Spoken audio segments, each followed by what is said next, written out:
Hello అండి, నమస్తే. Welcome to Parvi blog. ఈ రోజు యోగా సెగ్మెంట్లో మనం చూసేద్దాం నాడీ శోధన లేదా నాడీ శుద్ధి ప్రాణాయామ. ఇది ఎలా చేయాలి, ఎవరు చేయాలి, చేయడం వలన కలిగే ప్రయోజనాలు ఏంటి, ఇవన్నీ ఈ రోజు వీడియోలో చూసేద్దాం. నాడీ శోధన ప్రాణాయామ చేయడం వలన మన శరీరంలోని వేడిని ఇంకా చల్లదనాన్ని, హీట్ అండ్ కోల్డ్ రెండింటిని బ్యాలెన్స్ చేయొచ్చు. ఇది రెగ్యులర్గా ప్రాక్టీస్ చేయడం వలన నాస్ట్రిల్స్ అంటే నాసికా రంధ్రాలలో ఏమైనా బ్లాకేజెస్, అడ్డంకులు లాంటివి ఉంటే క్లియర్ అయ్యి మంచిగా శ్వాస తీసుకోవడానికి దోహదపడుతుంది. మన రైట్ నాస్ట్రిల్ నుంచి అంటే కుడి నాసికా రంధ్రం నుండి శ్వాస తీసుకుంటే మనలోని లెఫ్ట్ హెమిస్పియర్ ఎడమవైపు మెదడు యాక్టివేట్ అవుతుంది. అదే లెఫ్ట్ నాస్ట్రిల్ ఎడమ నాసికా రంధ్రం నుంచి శ్వాస తీసుకుంటే మనలోని right side brain right hemisphere కుడివైపు మెదడు యాక్టివేట్ అవుతుంది.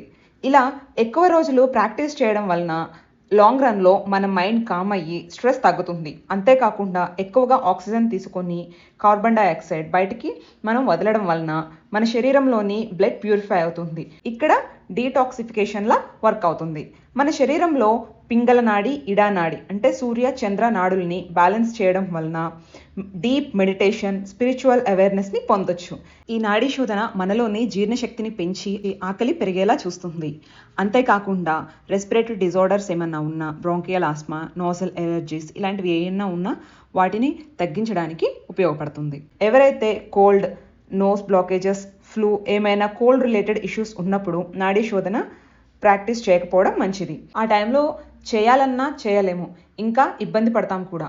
ఇప్పుడు నాడీ శోధన ఎలా ప్రాక్టీస్ చేయాలి చూసేద్దాం. ముందుగా కంఫర్టబుల్ పొజిషన్, వజ్రాసన, సుఖాసన ఏ పొజిషన్ అయినా మీరు తీసుకోవచ్చు.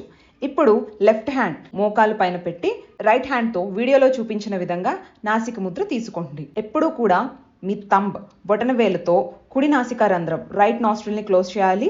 అలాగే రింగ్ ఫింగర్ ఉంగరపు వేలుతో మీ ఎడమ నాసికా రంధ్రం లెఫ్ట్ నాస్ట్రిల్ని క్లోజ్ చేయండి. ఇది గుర్తుపెట్టుకోండి. ముందుగా రైట్ నాస్ట్రిల్ కుడి నాసికా రంధ్రాన్ని క్లోజ్ చేసి లెఫ్ట్ నాస్ట్రిల్ ఎడమ నాసికా రంధ్రం నుండి శ్వాస తీసుకోండి. ఇప్పుడు లెఫ్ట్ నాస్ట్రిల్ ఎడమ నాసికా రంధ్రాన్ని క్లోజ్ చేసి రైట్ నాస్ట్రిల్ నుంచి తీసుకున్న గాలిని బయటికి వదలండి. మళ్ళీ రైట్ నుండి ఇన్హేల్ శ్వాస తీసుకొని రైట్ సైడ్ నోస్ని క్లోజ్ చేసి ఎడమ వైపు నుండి గాలి బయటకు వదలండి. కన్ఫ్యూజన్ ఏం లేదండి. నేను చెప్పేది వింటూ మీరు ప్రాక్టీస్ చేస్తే సింపుల్గా అర్థమవుతుంది. జాగ్రత్తగా అబ్జర్వ్ చేయండి.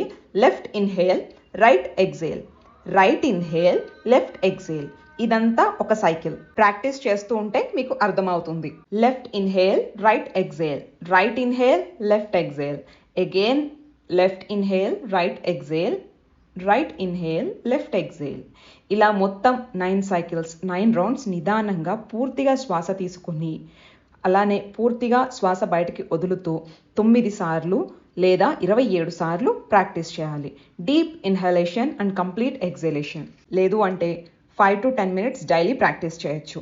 చివరిగా ఎడమ నాసికా రంధ్రం నుంచి అంటే లెఫ్ట్ నాస్ట్రిల్ నుంచి ఎగ్జేల్ చేసి అంటే గాలి బయటకు వదిలి ప్రాక్టీస్ ఆపేయాలి. చూసారు కదా, ఇదండి నాడీ శోధన గురించి క్లియర్ వీడియో. మళ్ళీ మరో వీడియోలో కలుద్దాం.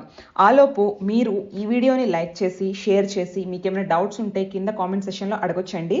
అండ్ మా ఛానల్ని సబ్స్క్రైబ్ ఎవరైతే చేయలేదో please subscribe my channel. Thank you.